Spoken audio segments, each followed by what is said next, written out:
Salut, ça va? Bah moi ça va, ça va impeccable. Bah pour moi tout seul ça va impeccable. Maintenant il faut voir si les autres vont bien. C'est là la question qu'elle se pose. L'art d'aller mieux, c'est le thème de la journée régionale du CREPSI en ce jeudi 19 octobre 2023. Une journée de rencontres, de partage, de témoignages, d'idées, organisée cette année au Louvre-Lens. Pour certaines personnes en situation de handicap psychique, l'accès à l'art peut sembler hors de portée. Et pourtant, et on verra tout au long de cette journée avec des exemples concrets et des témoignages, il y a des initiatives inspirantes qui en font un outil pour aller mieux. Avant de démarrer sur la scène du Louvre-Lens cette journée régionale du CREPSI, pleine de surprises, de bienveillance, de rire, d'émotions, petit détour par le hall d'accueil avec les premiers mots de la directrice du CREPSI, Cindy Mandler. On est enchantés parce qu'en fait, le lieu, les personnes, tout le monde semble en jouer et tout le monde semble ravi d'être présent. Donc on est vraiment ravis aussi. Juste avant le lancement de la journée, on a également rencontré Anne Créqui, directrice de l'offre médico-sociale à l'ARS Hauts-de-France. Qu'est-ce que vous pensez de l'organisation de cet événement ici au Louvre-Lens ? C'est un événement absolument exceptionnel. On remercie vraiment le Louvre-Lens d'accueillir le CREPSI d'avoir eu cette démarche, puisque au-delà du lieu, c'est aussi l'art au profit des personnes ayant des troubles psychiques, et c'est absolument essentiel. La thématique, c'est l'art d'aller mieux. Est-ce qu'il y a une peinture, une sculpture, une musique, le cinéma, quelque chose qui vous fait aller mieux ? Alors beaucoup de films et en effet, mais on a la chance d'être dans une région où l'art est très important et très accessible aussi, et accessible aussi aux personnes en situation de handicap. Et cette accessibilité des musées facilite aussi, me semble-t-il, le rétablissement et est un enjeu absolument important. L'art d'aller mieux, la journée régionale du CREPSI, le podcast.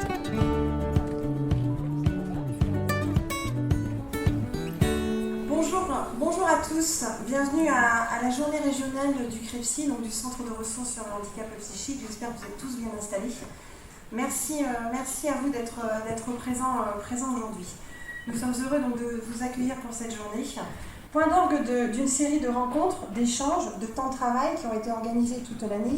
Cette journée se voudra dynamique, participative, conviviale. Et comme vous le savez, comme vous avez pu le voir sur les programmes, elle portera sur la notion de l'art d'aller mieux. Au programme de la journée, 4 ateliers autour des personnes concernées, de l'entourage, des aidants, un atelier pour les professionnels et enfin un atelier pour les jeunes concernés de 16 à 25 ans. L'art d'aller mieux suppose souvent de s'interroger sur la question suivante. Comment vas-tu, toi, vous, professionnels, personnes concernées? Comment allez-vous? Comment allez-vous vraiment? C'est une question qui paraît simple, qui paraît anodine, et qui parfois peut s'avérer plus complexe qu'on y pense, voire compliquée. Je terminerai mon propos assez rapidement en vous disant tous que je vous souhaite à tous une belle journée. J'espère qu'elle sera pour chacun source d'épanouissement, qu'elle vous permettra de créer, de recréer, et peut-être aussi d'initier de nouvelles opportunités pour construire ensemble un nouvel avenir et peut-être un meilleur demain pour nous tous. Une belle journée à tous. Et pour débuter la journée, Philippe et Marie de la compagnie Les Pieds sur Scène avaient la mission, avec le public, de définir ensemble la santé mentale et le handicap psychique, par l'intermédiaire de scénettes. Des scénettes après lesquelles le public était invité à réagir et à donner son ressenti. Je m'appelle Philippe. Et là, ce que vous voyez là, c'est une toile. C'est une toile que j'ai fait moi-même. Alors je ne suis pas un artiste, mais c'est moi qui l'ai fait. Ouais, je vous explique comment j'en suis arrivé ici. En fait, tout a commencé il y a quelques temps où on m'a diagnostiqué des troubles psychiques. Ça m'a fait plaisir de découvrir qu'en fait, je ressentais des choses et qu'elle ressentait des choses aussi en voyant la toile. Et ça pour moi, c'était très positif.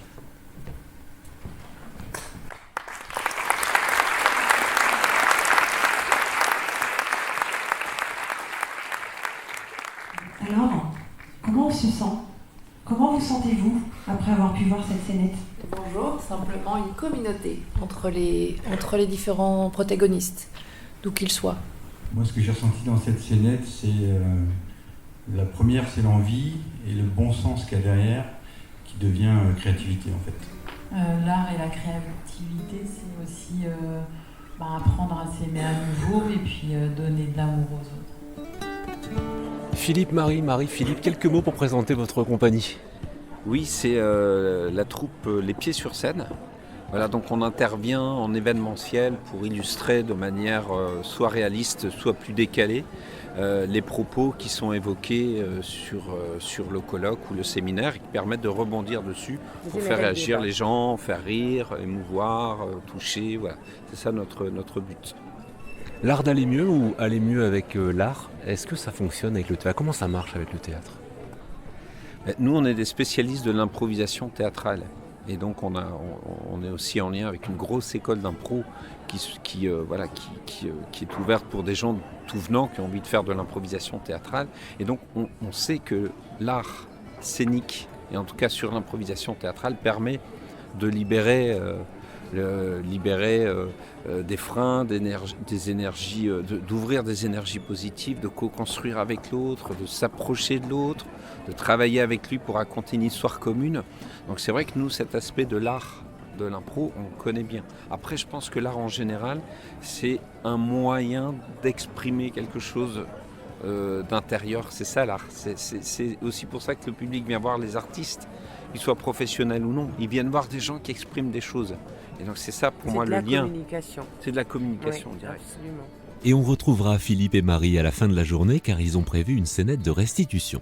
Mais à présent, place au temps fort de la journée. Avec 4 ateliers simultanés, nos micros se sont promenés dans les différentes salles du Louvre-Lens pour aller recueillir des témoignages et souvent, comme vous allez l'entendre, de belles histoires. On commence avec l'atelier consacré aux personnes concernées, un atelier dont l'objectif est de donner la parole aux personnes directement touchées par la maladie ainsi qu'aux professionnels qui les accompagnent. L'art d'aller mieux, la journée régionale du CREPSI, le podcast.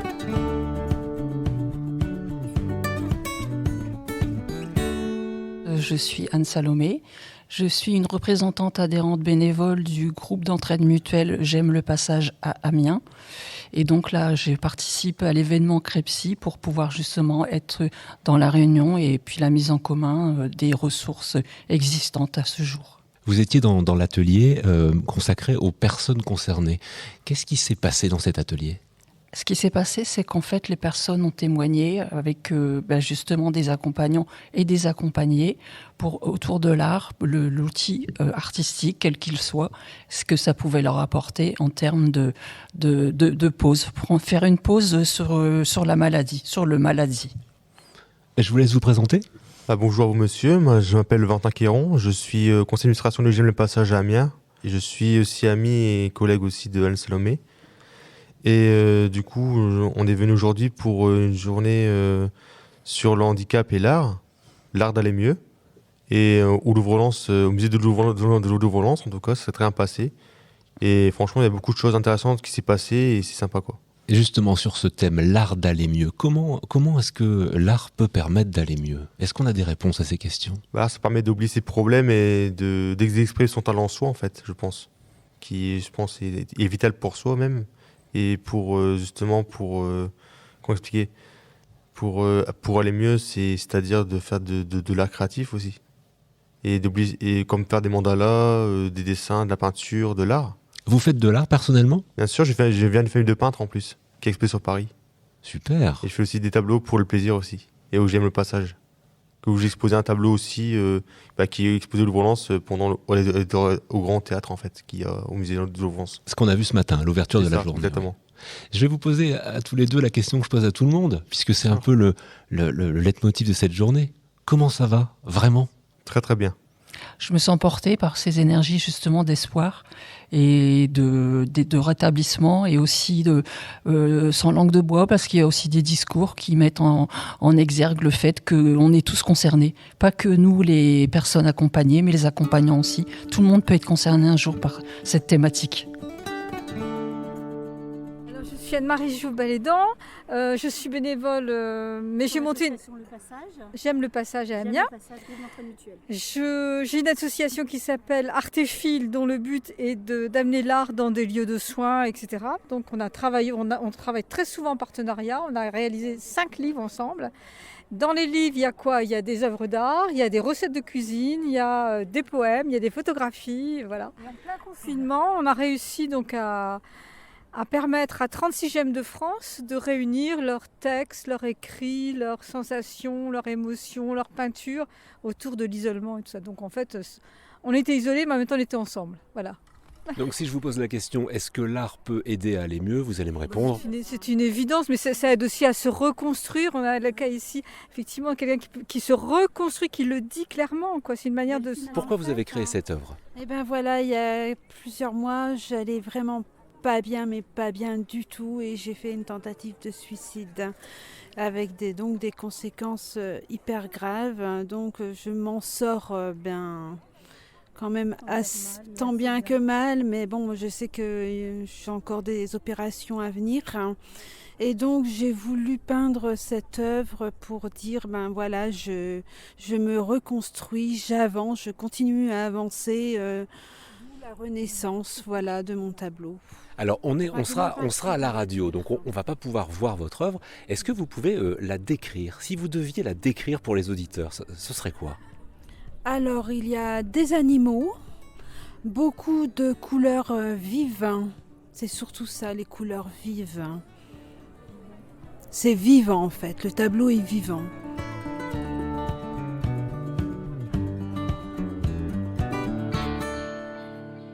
Bonjour, donc Eric Salin, directeur de l'association Espoir 02.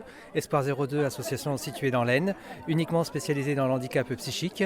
Nous avons pour ça donc développé différents services, SAMSA, service d'accompagnement pour adultes handicapés psychiques, résidence accueil. On a par convention donc des groupes d'entraide mutuelle et nous travaillons aussi au niveau de l'emploi. On est orienté sur le rétablissement. Voilà un petit peu l'association. Quels sont vos liens avec le CREPSI ? Alors le lien, donc, c'est surtout un partenariat qui existe depuis plusieurs années. On a fait appel au niveau du CREPSI pour différentes formations. On travaille avec eux aussi sur des projets de formation, parce que nous sommes aussi organismes de formation, et donc on essaye aujourd'hui de travailler au niveau du rétablissement. Notre orientation fait qu'on souhaiterait avoir un père aidant. Et donc le CREPSI nous aide aussi à pouvoir accueillir un père aidant en tant que salarié, donc au niveau de l'association. Et puis on essaye aussi de faire une formation action, c'est-à-dire où on fait des formations encadrées par des professionnels, mais aussi par des aidants ou par des personnes que l'on accompagne, dans le cadre du GEM ou dans le cadre du SAMSA. C'était quoi l'objectif de votre participation à cette journée régionale du CREPSI ? Notre participation, c'est d'accompagner Marine qui a écrit deux livres entre autres, et donc qui, par ces livres-là, témoigne de son vécu. Et bien justement Marine, ces livres, est-ce que vous pouvez nous en parler ? Oui, donc j'ai écrit plusieurs livres. J'ai écrit un recueil de poèmes qui était plus basé sur le lyrisme qui a été édité en 2015. Et puis là, j'ai écrit un premier livre juste avant l'intervention chirurgicale à Paris. Et donc cette première partie, je l'ai refait publier dans la deuxième partie que je viens d'écrire. Et donc ces livres-là ont été publiés également. Et donc c'était pour faire la promotion des livres et parler un petit peu de mon vécu, de ma souffrance ressentie au quotidien, et parler un petit peu du handicap psychique et ses conséquences au quotidien. Vous voulez ajouter quelque chose ? Je crois que mes collègues ont tout dit. Oui, nos valeurs, en tout cas, c'est axé sur le rétablissement et mettre tous les moyens en œuvre pour effectivement accompagner les personnes dans leur chemin de vie, qui est justement tout un art. Donc moi, pour ma part, je suis psychologue au niveau de l'association. J'interviens un petit peu plus sur tout ce qui est insertion professionnelle et au niveau des projets avec partenaires et projets de l'association. Alors on est ici au Louvre-Lens, puis le thème de la journée c'est l'art d'aller mieux. Comment l'art permet-il d'aller mieux ? L'art, c'est très varié, en tout cas, ça peut passer par l'écriture, on le voit avec Marine. Moi, pour ma part, effectivement, l'art, c'est déjà l'art d'être créateur de sa vie et de son parcours vers un mieux-être pour les personnes en situation de handicap. Je vais vous poser la question à tous les trois, parce que je la pose à tout le monde. C'est aussi le leitmotiv de cette journée. Comment ça va, vraiment ? Écoutez, ça va. vraiment. Dans le sens que déjà aujourd'hui c'est intéressant parce que moi ce que j'apprécie dans ce style de journée c'est les témoignages des personnes. C'est aussi comme j'évoquais tout à l'heure donc la chance d'avoir rencontré une personne comme Marine qui n'hésite pas à évoquer sa maladie et aussi donc à l'exprimer. Donc moi je dirais ça va, le temps ça va moins bien mais moi ça va. Non, ça va aussi. Ravie de partager encore une fois ces journées de Crêpsy qui sont toujours enrichissantes, sachant qu'on partage, je pense, les mêmes valeurs en termes de rétablissement. Et puis très ravie aujourd'hui d'avoir pu venir avec une de nos bénéficiaires, mais qui n'est pas que bénéficiaire, mais qui met en œuvre ses talents et le partage avec d'autres personnes. Et on voit que du coup ça accroche et qu'on a rencontré des personnes intéressées par son art expressif. Et donc voilà, très ravie. Marine, comment ça va vraiment ? Vraiment, je ne peux pas dire que ça va 100% bien, mais en tout cas, le fait d'être ici, ça me permet d'être comprise et soutenue. Et ça, en tout cas, ça me fait plaisir, ça fait du bien au moral. Donc ça m'aide à tenir. On a parlé de l'art en général aujourd'hui parce que l'art, c'est évidemment, on est au Louvre-Lens, donc la peinture, la sculpture, mais c'est aussi la musique, le cinéma, la lecture. Est-ce qu'il y a une œuvre, un artiste, un livre, un disque qui vous fait aller mieux ?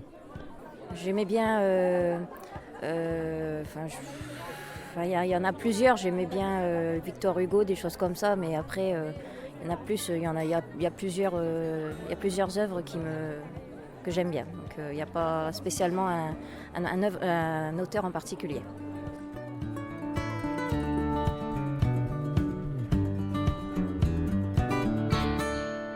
Je m'appelle Frédérique Sauvage, je suis psychologue clinicienne à l'EHPAD des Orchidées. Et j'interviens aujourd'hui dans le cadre de l'accompagnement des ateliers créatifs auprès des résidents qui résident dans l'unité de vie pour personnes handicapées âgées souffrant de handicap psychique. Qu'est-ce qui s'est passé pendant cet atelier ? C'était beaucoup de témoignages de personnes qui bénéficient d'ateliers créatifs dans le cadre d'expression, de trauma, d'émotions, d'échanges aussi avec les artistes, des art-thérapeutes, des psychologues. C'était intéressant de voir les va-et-vient entre le travail de l'équipe, les encadrants et les usagers, patients, bénéficiaires. Quelles sont vos missions tous les jours ? Alors, une question lourde. J'accompagne les personnes, je fais en sorte de faire un petit peu la transition entre leur expérience de vie traumatique, le parcours dans le cadre du sanitaire. Ce sont des personnes qui ont essentiellement un parcours en santé mentale. Et quand elles arrivent à l'EHPAD, c'est porte ouverte, quoi. Donc il faut échanger au niveau de leurs émotions, leurs traumas, la mise en place des ateliers, les mesures aussi, parce qu'on reste vigilant, ils sont en situation de handicap, donc il y a des risques de décompensation, et l'atelier créatif que mes collègues mettent en place me permettent d'observer justement et de mesurer quand il y a des difficultés de communication, de relations sociales, quand il y a des phénomènes de désinhibition, où les personnes elles vont sortir du cadre de la feuille sur laquelle elles sont en train de peindre. Donc, j'observe un petit peu, je coordonne un petit peu tout ça, quoi. Aujourd'hui, on parle de santé mentale, évidemment, mais aussi d'art, puisqu'on est ici au Louvre-Lens. Vous avez parlé d'ateliers créatifs. Qu'est-ce qui s'y crée, justement ? Ce qu'ils ont envie de déposer, j'ai envie de dire, par la façon dont ils ont envie de le déposer. Il y a des personnes qui vont utiliser l'atelier créatif avec les fleurs. Donc la façon de faire un bouquet, on voit en fonction de l'humeur, l'état du bouquet, s'ils ont envie de le garder pour eux, l'offrir. Ça passe par les outils simples. On parlait tout à l'heure, on n'est pas des artistes, nous. Donc on utilise les peintures primaires avec des outils du quotidien, de la ficelle, des fourchettes, des cuillères. Elles utilisent l'écriture aussi. Il y a un monsieur qui nous a quittés récemment, mais qui a écrit son livre. Il y a un atelier poème. Donc là, on a essentiellement parlé des peintures, parce qu'on a une dame qui était peintre aussi, qui a habité à l'EHPAD. Et de tout ça, on fait des petites expositions, des temps d'échange, que ce soit avec les écoles, des peintures qui ont été faites pour la Ligue de protection des oiseaux, pour la jardinerie du village voisin. Donc que le trauma passe par l'art et après se transmet au niveau social, et il y a des partenariats qui naissent de tout ça. Quel est votre avis de pro, vous, justement, sur le fait que l'art puisse aider à aller mieux ? C'est de ne pas y aller avec notre réflexe correcteur à nous, c'est-à-dire de laisser la personne s'exprimer par ses propres moyens et choisir son support. On aura peut-être tendance à dire allez, on va prendre des pinceaux, une feuille blanche, on va exprimer un petit peu vos émotions, alors que la personne, elle va plus être dans le fait de déchirer des papiers, faire des sculptures avec des choses improbables. Et je pense qu'il faut laisser la liberté à la personne de s'exprimer. Nous, on utilise nos mots à nous, eux, ils utilisent leurs émotions, utilisent leur support propre. Et pour terminer cette première partie, on vous propose d'écouter Dominique De Waal. Il était intervenant dans l'atelier dédié aux personnes concernées et il est art-thérapeute. Ça fait 10 ans maintenant que j'exerce dans un établissement de santé mentale. Et donc je pratique des ateliers d'art plastique, je pratique des ateliers d'expression scénique, j'appelle ça parce que théâtre ça fait peur. On pratique aussi des ateliers de chant, de poésie. Et alors, et en plus, j'ai la chance de travailler en hôpital de jour qui se trouve au centre-ville de Douai. Dans cet hôpital de jour, nous, avec mes collègues, on anime aussi un atelier terre, céramique, en plus de tous les autres ateliers. Donc moi, j'ai juste cette chance d'être professionnel de la terre et donc j'offre mes services. Et mon idée principale en tant qu'art-thérapeute, c'est aussi de montrer que chaque personne qui est en face de moi, qu'on nomme des patients, mais c'est surtout des personnes, avec des histoires de vie, avec des souffrances personnelles, avec des grosses entraves dans leur vie. Montrer qu'à ces personnes, malgré tout, il y a encore plein de capacités, et on ne parle pas de capacités résiduelles pour le coup. On parle de vraies capacités, et c'est à nous de les explorer, de les exploiter à leur service.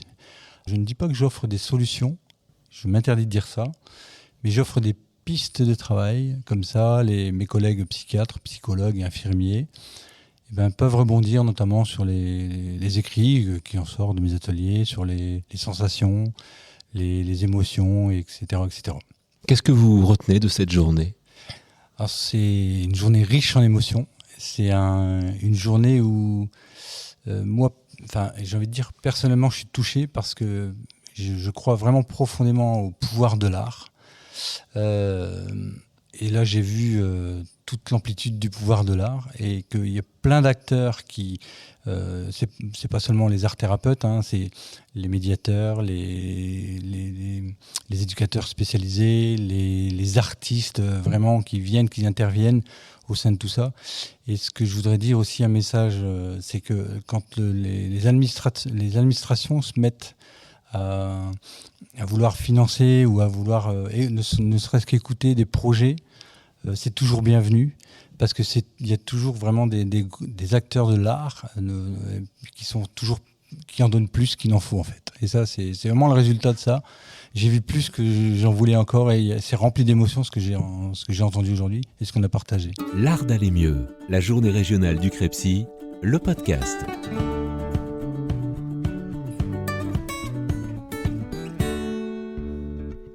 Deuxième partie de ce podcast et deuxième atelier. Nous sommes toujours au Louvre-Lens pour la journée régionale du Crepsy, le centre de ressources sur le handicap psychique. Le deuxième atelier va s'intéresser à l'entourage, aux aidants, avec un véritable espace de dialogue, d'échange et de partage d'expériences. Avec en thème de fond, comme pour tous les ateliers, l'art d'aller mieux. On va écouter 2 témoignages dans cette deuxième partie, celui de Laurence Trouillet, qui représente l'association Unafam Nord. Elle nous parlera notamment d'un projet de clip vidéo réalisé cette année, Apprends-moi la musique. Mais tout d'abord, on vous propose d'écouter Bertrand Esquègue, ex-vice-président de l'Unafam et membre fondateur du Crepsy.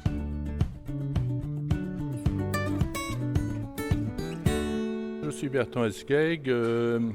J'ai longtemps milité à l'Unafam. J'ai été vice-président national. Je m'occupais surtout de la recherche. Et je dirais que quand j'ai trouvé l'Unafam, en fait, il n'y avait pas beaucoup d'appétence pour la recherche parce que les familles sont tellement handicapées par le poids de leurs enfants que ce qui les intéresse surtout, c'est les structures, quoi. La recherche, c'est trop lent, c'est trop machin. Alors que la recherche peut très bien les aider à reprendre un peu le terrain. Alors, si vous voulez, c'est pas une théorie, mais enfin, ce sur quoi j'insiste, c'est que d'abord, la venue d'un enfant qui souffre de troubles psychiques dans une famille est quelque chose de très éprouvant. Et comme dans tous ces cas-là, la première réaction des gens, c'est de trouver pourquoi moi, je suis persécuté, enfin, c'est-à-dire un isolement. Ce que les Grecs appelaient le tragique. Et je crois que pour en sortir, il faut passer du tragique au commun. C'est-à-dire s'incorporer à d'autres personnes qui ont aussi des problèmes. C'est le cas de la recherche, par exemple, parce que là, ils peuvent trouver qu'il n'y a pas que qu'il y a des problèmes, qu'il y a d'autres problèmes, quelquefois encore plus éprouvants.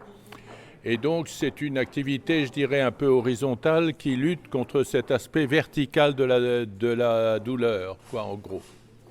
De la même façon, militer dans une association comme l'UNAFAM est aussi un moyen, encore une fois, de rendre horizontales les choses, c'est-à-dire passer de la question « pourquoi moi » à la question « pourquoi pas moi ?» Voilà, c'est ce trajet-là qu'il faut aider les gens à faire. Donc à la fin de ma carrière, j'ai beaucoup milité à l'UNAFAM. Et on a eu de la chance avec mon épouse, je n'étais pas tout seul, de créer quand même le CREPSI, par exemple. Alors je viens comme ça de temps en temps, quand la directrice m'appelle, d'essayer de dire aux gens ce que je vous dis là, quoi, un peu.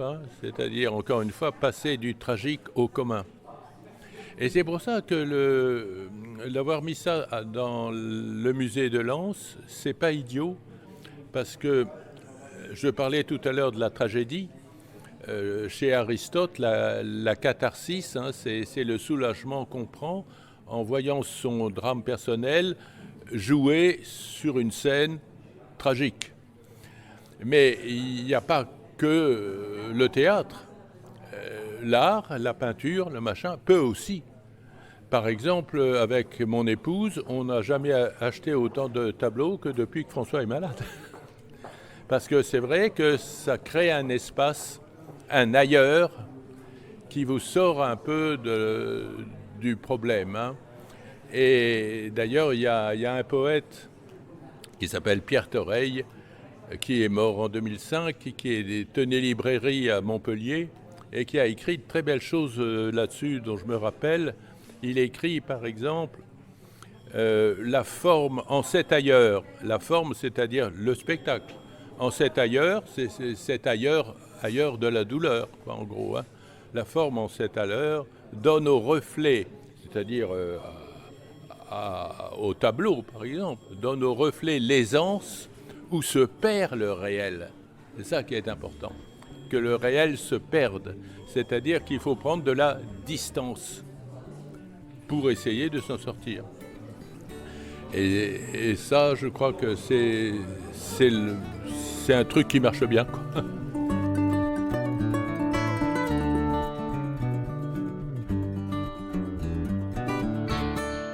Je suis Laurence Trouillet. Je représente l'association UNAFAM Nord, qui est l'Union nationale d'aide aux familles et amis concernées par les maladies psychiques, maladies ou handicaps, donc aidants. Voilà. Nous sommes une association nationale et nous sommes représentés au niveau départemental sur les 5 départements pour accueillir, orienter, informer les familles qui ont un proche malade psychique. Et quels sont vos liens donc avec le CREPSI ? Alors les liens sont très forts puisque nous sommes à l'origine, nous sommes membres fondateurs du CREPSI. Voilà, nous sommes Monsieur Bertrand Esqueg qui était là dans la salle d'accueil. Que j'ai eu tout à l'heure au micro, oui. Tout à fait, mais c'est un monsieur exceptionnel. C'est lui qui a eu cette idée folle d'initier avec les partenaires qui est la FEJ et la Vie Active, le CREPSI. Alors la journée est dense, 4 ateliers en même temps. Est-ce que vous pouvez me faire un petit report de ce qui s'est passé dans l'atelier là, juste à côté ? C'est très intéressant parce qu'il y avait la plateforme de la Maison des Aidants, qui est une plateforme nationale. Donc elle présentait tout ce qui est accompagnement des aidants, le répit pour les aidants, mais aussi leurs proches. Et c'est un dispositif extraordinaire dont c'est vrai que je connaissais, mais je ne pensais pas la portée de ces missions qui sont quand même gratuites pour les personnes qui sont accompagnées. Ouais. Et c'était extraordinaire. Donc c'était vraiment très intéressant. Psychologue, accompagnement, sortie, sophrologie, vacances, enfin, on va y avoir, c'est exceptionnel, gratuit, pas le dire trop. Et puis il y avait aussi Monsieur Bertrand Esquègue qui nous a parlé un peu philosophie, et c'était vraiment très intéressant. Il a un côté très poétique aussi, et de ses références d'aidants pour accompagner avec l'art aussi, cet art qu'on nos proches en fait, hein, qui est voilà, certains ont des compétences, pas d'autres, mais et puis moi je suis intervenue pour présenter le clip Apprenons la musique qu'on a tourné au sein d'un groupe de parole. Voilà, des familles, des personnes concernées, on a fait une chanson, un clip, et voilà, c'était la projection de ce petit moment-là. Donne-moi des clés, apprends-moi la musique pour éviter les accès de panique. On est au cœur du Louvre-Lens et puis la thématique c'est l'art d'aller mieux. Selon vous, en quoi l'art permet d'aller mieux ? L'art c'est beau. Et tout ce qui est beau, ça fait du bien. Donc je trouve qu'on est vraiment dans un endroit, de toute façon on est dans un endroit où physiquement on est bien.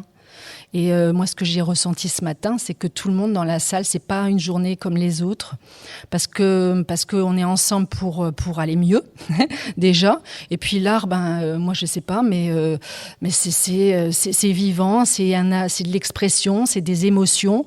Alors forcément, on va bien. Il y a une question que je pose à tout le monde, alors je vous la pose aussi, Madame Trouillet. Comment ça va, vraiment ?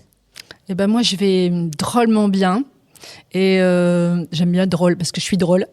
Non, j'aime bien ce côté. Je suis bien, je vais bien parce que je vois qu'il y a des choses qui bougent et puis que ça fait du bien de voir les gens qui vont bien. Voilà, tout simplement. Voilà pourquoi je vais bien. Merci beaucoup. Merci à vous. L'art d'aller mieux, la journée régionale du Crepsy, le podcast.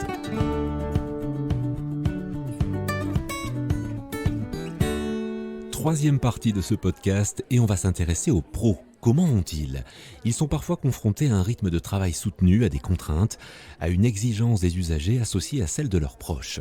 Alors l'atelier 3 leur était consacré pour échanger, identifier les freins rencontrés et voir quels leviers activer ou construire ensemble en termes d'accompagnement. Avant d'échanger avec Audrey Alves-Lesage qui animait cet atelier, on a rencontré Clément Bailleul, chargé de mission santé chez France Asso Santé Hauts-de-France. Alors en fait, nous on défend les droits des usagers et les droits des usagers en santé mentale, c'est quand même un vaste sujet et ça fait qu'on est quand même souvent en lien avec le Crepsy dans des groupes de travail au niveau régional. Par exemple, on est en pleine réflexion pour monter une journée régionale sur la place des usagers et des personnes concernées dans les politiques de santé mentale et dans les projets territoriaux de santé mentale en particulier. Est-ce que vous auriez un exemple concret de défense des droits des usagers ? En fait, la question en psychiatrie, notamment, c'est la question de la légitimité de la plainte et de la réclamation. Puisqu'en fait, quand vous êtes usager dans tout établissement de santé, vous pouvez soumettre vos plaintes et réclamations auprès de l'établissement de santé pour améliorer la qualité. Ces plaintes et réclamations, elles sont traitées par une commission des usagers dans laquelle nous, on envoie des représentants des usagers. Et en fait, dans la psychiatrie, il y a toujours cette question de la légitimité de la plainte parce que les personnes sont en situation de handicap psychique. Voilà.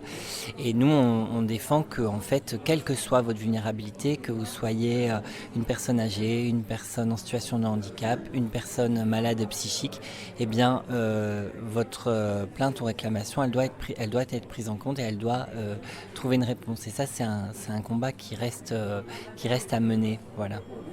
Dernière question, pas forcément mais je vais la poser à tout le monde puisque c'est le fil rouge de la journée. Comment ça va vraiment ? Ça va bien, je suis ravi d'être là. Je trouve que le fait l'art d'aller mieux, moi c'est une thématique qui me plaît beaucoup. Je trouve que l'art et la culture en général, c'est vraiment en tout cas des piliers pour moi, pour mon bien-être psychique. Donc je suis ravi d'être là et j'ai hâte de voir ce qu'on nous a préparé aujourd'hui. Donc moi je suis Audrey Alves-Lesage et je suis psychologue au CREPSI depuis un petit peu plus de 6 ans maintenant. Voilà. Et vous avez animé l'atelier consacré aux pros. C'est ça, j'ai animé l'atelier consacré aux pros. L'objectif de l'atelier, c'était d'échanger sur la santé mentale des professionnels, de voir quels étaient les freins potentiels à ce que les professionnels prennent soin de leur propre santé mentale et quels leviers potentiellement on pouvait activer tous ensemble pour soit de nouvelles modalités d'accompagnement, soit des dispositions tutélaires, financières qui favorisent l'accompagnement de ce type de public. Et l'objectif, c'était d'éveiller aussi quelques consciences sur la nécessité de prendre soin de soi d'abord pour encore mieux prendre soin des autres. J'imagine que ce n'est pas la première fois que le CREPSI se pose cette question au sujet de la santé des pros. Est-ce que vous voyez une évolution depuis toutes ces années ? Alors depuis longtemps, comme le CREPSI a pour mission d'accompagner des professionnels, ça fait longtemps qu'on est en contact avec des professionnels qui vont plus ou moins bien. Voilà, ou qui accompagnent de façon plus ou moins opérationnelle selon eux les personnes concernées. La crise sanitaire a permis de mettre en lumière la vraie nécessité de les accompagner eux aussi dans leur propre santé mentale. Et depuis finalement la crise sanitaire, on s'est rendu compte qu'il y avait de nombreux dispositifs où il y avait une prise de conscience que ça devenait un vrai enjeu de santé publique et qu'il fallait se centraliser quand même sur des leviers pour leur permettre de prendre soin d'eux. Donc il y a une évolution progressive, mais c'est surtout la prise de conscience de cette nécessité-là que moi j'ai perçue depuis plusieurs années. On l'a vu un peu dans la scénette ce matin qui était consacrée justement aux pros, voilà, une scénette assez drôle, plutôt bien écrite d'ailleurs. Comment on a ce déclic d'aller consulter ? Le pro, qu'est-ce qu'il doit faire ? Justement, le pro n'a pas le déclic. Le pro n'a pas le déclic d'aller consulter pour les raisons qu'on a évoquées. Soit il a honte, soit il culpabilise, il a des conflits de loyauté vis-à-vis des propres personnes qui l'accompagnent et vis-à-vis de ses collègues, vis-à-vis de son propre engagement aussi en tant que professionnel. Un bon professionnel, c'est un professionnel qui ne va pas mal, qui n'est pas vulnérable, qui n'est pas faible, enfin voilà, qui a le sourire tout le temps, qui a des émotions toujours positives. Enfin voilà, on est vraiment là-dedans. Et la culture, vraiment, elle est là-dedans. On est tous éduqués professionnellement à fonctionner comme ça. Donc je crois qu'il y a déjà une conscience à prendre aujourd'hui du fait que ça ne peut pas continuer sur ce mode-là, qu'il y a quand même beaucoup à faire sur sa propre bientraitance personnelle avant de pouvoir offrir de la bientraitance aux autres. Et ce qui est déjà très important en premier lieu pour ce déclic, c'est en parler. À qui que ce soit, j'ai envie de dire, mais déjà en parler autour de soi pour dépasser la barrière de la culpabilité et de la honte. Ça peut être un collègue, ça peut être un ami, ça peut être son conjoint, ça peut être son médecin traitant, on l'a dit, ça peut être le médecin du travail, même si derrière il n'y a rien qui se met en place. Le simple fait de déclencher cette confidence-là, en soi, ça peut déjà faire prendre conscience davantage de la nécessité de prendre soin de sa propre santé mentale. Est-ce qu'on peut détecter, est-ce qu'il y a des signes d'alerte ? Là, je parle pour l'entourage du pro. Alors, les signes d'alerte, moi j'ai souvent l'habitude de dire que c'est une rupture avec une habitude. C'est-à-dire que si la personne, elle a toujours été plutôt douce, plutôt compliante, plutôt consensuelle, voilà. Si du jour au lendemain, elle devient plus agressive, plus bousculante, plus désagréable, voilà. Là, ça doit alerter. En fait, pour moi, c'est vraiment la rupture avec un état antérieur qui est le vrai signe d'alerte. Voilà. Sinon, ça veut dire que la personne, finalement, elle n'a pas de difficulté dans ce mode-là et il faut la laisser tranquille. Mais si on perçoit chez un proche ou chez son collègue une forme de comportement qui est radicalement différent de ce qu'il a montré auparavant, là, ça doit être un signe alertant. Si vous deviez résumer ou faire une petite synthèse justement de l'atelier que vous avez mené sur les pros, qu'est-ce que vous pourriez dire ? Il y a eu beaucoup d'échanges sur cet atelier, très instructif, très intéressant. Si je faisais un résumé, je dirais que j'ai senti au sein de l'atelier que c'était une vraie question qu'ils se posaient, les professionnels, mais qu'ils ne se donnaient pas le temps, ou on ne leur donnait pas le temps, mais les deux sont valables, ils ne se donnaient pas le temps de se poser cette bonne question. Est-ce que je vais bien? Est-ce que moi je vais bien en tant que professionnelle? Et est-ce que le fait que j'aille peut-être un peu moins bien dans ma vie, ça a une répercussion sur les personnes que j'accompagne? Donc moi je dirais que si j'ai réussi à faire émerger cette question-là et le fait qu'il se pose pendant 1h30 sur cette question-là, peut-être que du coup ça sera gagné.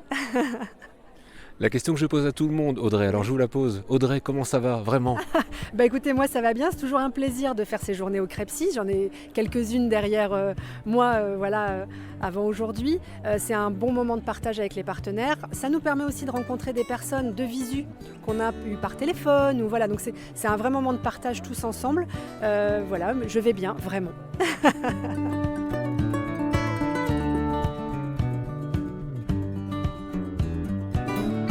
Le 4e et dernier atelier était consacré aux jeunes de 16 à 25 ans concernés.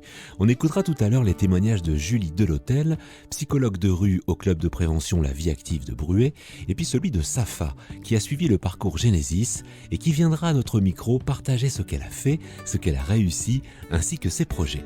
Pour présenter cet atelier, je laisse le micro à Marilyn Legru, chargée d'insertion professionnelle au Crepsi. Donc je vais vous parler des personnes concernées âgées de 16 à 25 ans.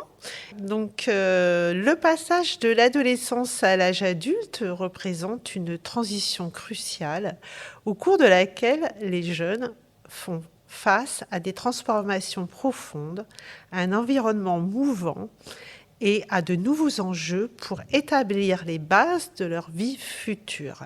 La problématique du handicap psychique des jeunes est actuellement au cœur des préoccupations. Cet atelier, des 16-25 ans, vise à instaurer un espace de partage et de réflexion propice à une discussion ouverte sur les facteurs de risque, tout en s'attaquant aux tabous qui les entourent. Et donc, au cœur de nos échanges, nous mettrons en lumière divers témoignages, les ressources locales, les éléments de protection, ainsi que des solutions artistiques, dans le but d'inspirer ces jeunes à briser les stigmates et de renforcer les compétences des professionnels et de leur accompagnement. Dans le cadre de cette journée régionale du Crepsi, on reçoit Julie Delhotel, et psychologue de rue. C'est quoi une psychologue de rue ? Une psychologue de rue, c'est comme une psychologue, mais il y a quelques éléments qui vont changer. Il y a vraiment le aller vers, donc comme les éducateurs de rue, on va dans l'environnement du jeune et on va à sa rencontre. Il y a du coup du travail de rue et qui se traduit par de la présence sociale. Donc je fais les sorties scolaires, je vais sur les quartiers. On est présent sur des actions collectives comme des fêtes de quartier, voilà. Et ce qui va changer aussi, c'est les entretiens cliniques qui peuvent se faire en dehors d'un bureau, à l'extérieur, dans des lieux publics, dans une voiture des fois, ou juste dehors. Voilà. Et c'est également des projets, parce que j'entendais là pendant l'atelier, J'ai entendu parler aux armes citoyennes, c'est ça ? Qu'est-ce que c'est que ce projet ? Vous pouvez nous en parler ? Donc nous on intervient dans plusieurs secteurs d'intervention et nous avons remarqué qu'il y avait peu de filles au sein des quartiers, beaucoup plus de garçons. Du coup ça nous a posé question. La plupart des filles qui étaient présentes sur les quartiers, c'est plutôt par exemple la copine d'un garçon sur le quartier ou sa sœur ou autre. Donc le projet c'était vraiment de pouvoir donner l'opportunité aux filles de se réapproprier les quartiers. Du coup, on a pensé à recueillir la parole de différentes femmes pour ensuite faire différentes illustrations dans les 3 secteurs d'intervention. Le thème de cette journée, c'est l'art d'aller mieux. Est-ce que l'art permet d'aller mieux ? Oui, tout à fait. Voilà. C'est un support aussi. Ça permet à la fois d'exprimer, je pense, une souffrance quand on a des difficultés à la dire avec des mots. Je l'utilise aussi dans les entretiens où il y a des jeunes qui ils n'arrivent pas forcément à exprimer comment ils vont. Donc, ils vont montrer des dessins qui sont super beaux et super poignants aussi. Enfin, on peut vraiment se mettre à leur place aussi de ce qu'ils vivent. Et peut-être que pour toi aussi, peut-être je dis n'importe quoi, mais c'est peut-être un support aussi pour toi, oui. Pour pouvoir, oui. Si j'imagine qu'il y a certains jeunes qui parlent pas facilement ou c'est peut-être difficile de créer du lien. Et avoir ce support-là, ça permet peut-être de les faire parler ou de les faire réagir sur ce qu'ils ressentent. Oui, tout à fait. Je pense aussi qu'il y a quelque chose qui est valorisant aussi dans l'art, de faire quelque chose et qu'à la fin, on soit reconnu pour ce qu'on a fait. Quelque chose de valorisant, être reconnu pour ce qu'on a fait. C'est exactement ce dont on va parler avec ce témoignage de Safa, qui après avoir parlé devant le public pendant l'atelier consacré aux 16-25 ans concernés, a accepté de venir partager son expérience avec nous. Safa, on est au Louvre-Lens pour la journée régionale du Crepsi et au cours de l'atelier Jeunes, on parle d'art, l'art d'aller mieux, et j'aurais aimé que vous puissiez redonner le témoignage que vous avez fait là pendant cet atelier. Bien sûr. Donc bonjour, je m'appelle Safa, j'ai 18 ans et j'ai rejoint Genesis en août 2022. Je souffre d'un trouble dépressif depuis plus d'1 an et j'ai entendu de la part d'un de mes proches que les ressources Genesis l'avaient aidé. Je suis atteinte de dépression à cause de certains changements qu'il y a eu dans ma vie. Je n'allais plus en cours durant mon année de première au lycée. J'étais extrêmement anxieuse et stressée au lycée. Puis j'ai souffert de la distance avec mes amis quand j'ai déménagé, ainsi que d'autres problèmes familiaux. Quand j'ai rejoint Genesis, donc, j'ai été prise en charge par une psychiatre et mes 2 case managers avec un programme appelé l'ETP Émotion. Elles m'ont aidée à me soigner, à me comprendre et à accepter mes émotions, tout en cherchant à aller mieux. Elles m'ont notamment dit que les activités plaisir étaient quelque chose d'extrêmement important dans le processus de rétablissement, et c'est là qu'est venue mon idée du dessin. Je ne dessinais plus depuis ma dépression, due à ma perte de motivation, mais c'est lorsque j'ai repris que j'ai compris que je n'aurais jamais dû arrêter, que c'était une activité qui me faisait voyager, et qu'à chaque fois que je commençais à dessiner mes personnages, mes paysages préférés, ça me rendait heureuse et inspirée. J'étais plongée dans mes créations. Représenter mes personnages préférés me rendait nostalgique et ça me remonte toujours le moral. Genesis m'a donc aidée à me rappeler de ce qui me rendait heureuse. Et depuis, je dessine presque tous les jours. Je me suis améliorée et cela a joué grandement dans mon rétablissement. Alors là, on est dans un podcast, ce qui fait que, évidemment, les dessins, on ne les voit pas, mais ils ont été projetés pendant l'atelier. Tu pourrais nous les décrire un peu ? C'est-à-dire, ton univers de dessin, c'est quoi ? J'ai toujours aimé les dessins animés. Vraiment, c'est ce qui m'inspire le plus. Par exemple, vraiment, c'est quelque chose qui a été là toute mon enfance. Et quand j'ai commencé à grandir, le collège, le lycée, j'ai un peu arrêté. Et j'étais vraiment focalisée sur mon travail, sachant que je travaillais énormément. Et en fait, grâce à Genesis, qui m'ont rappelé au final que pour aller mieux, il fallait se rappeler aussi de ce qu'on aimait faire avant et de ce qui nous rendait vraiment heureux. Et c'est là que je me suis rappelé des dessins animés que je regardais quand j'étais jeune. Et donc, quand j'ai décidé de reprendre les dessins animés, vraiment les re-regarder, etc., ça m'a extrêmement inspirée.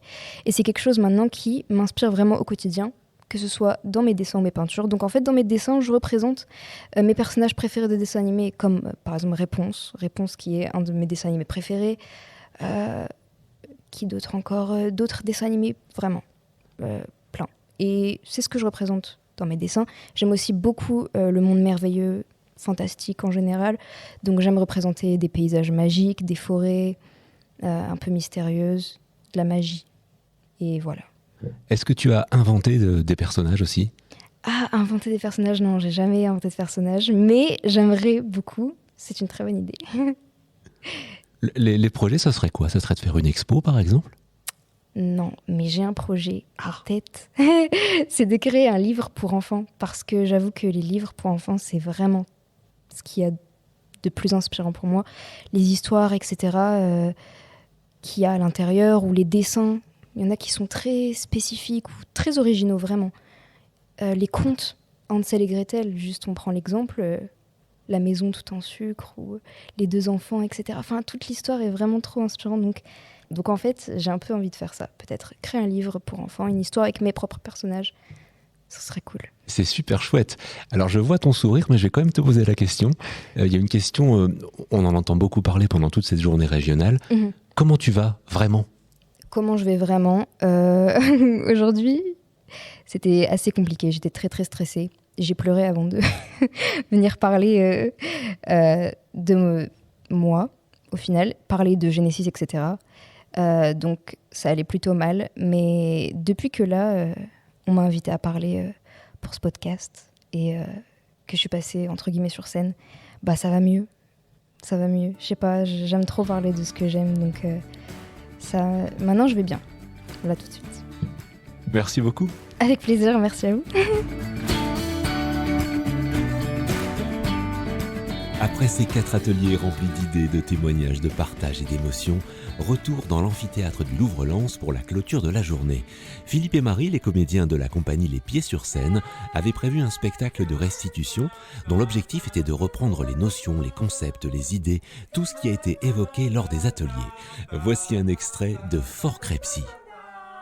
Bonsoir mesdames et messieurs, bonsoir et bienvenue à cette nouvelle édition de Fort Crepsy.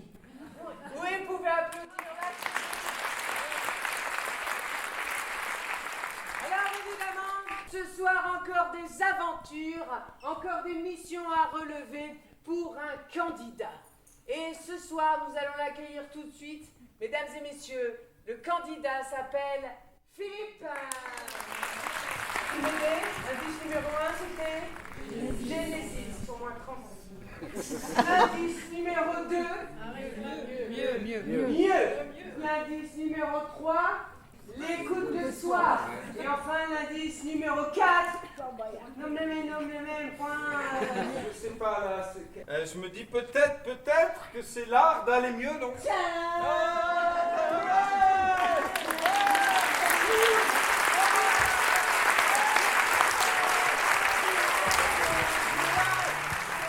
C'est avec des rires et des sourires que se termine cette journée régionale du Crepsy.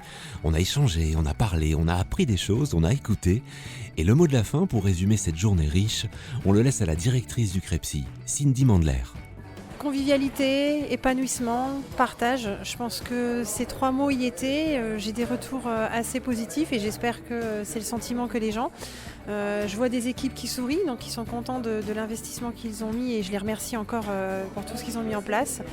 J'ai vu pas mal de gens échanger, discuter. Le principal, c'est que les gens repartent avec le sourire, de nouvelles idées et envie de mettre en place de nouveaux projets sur les territoires.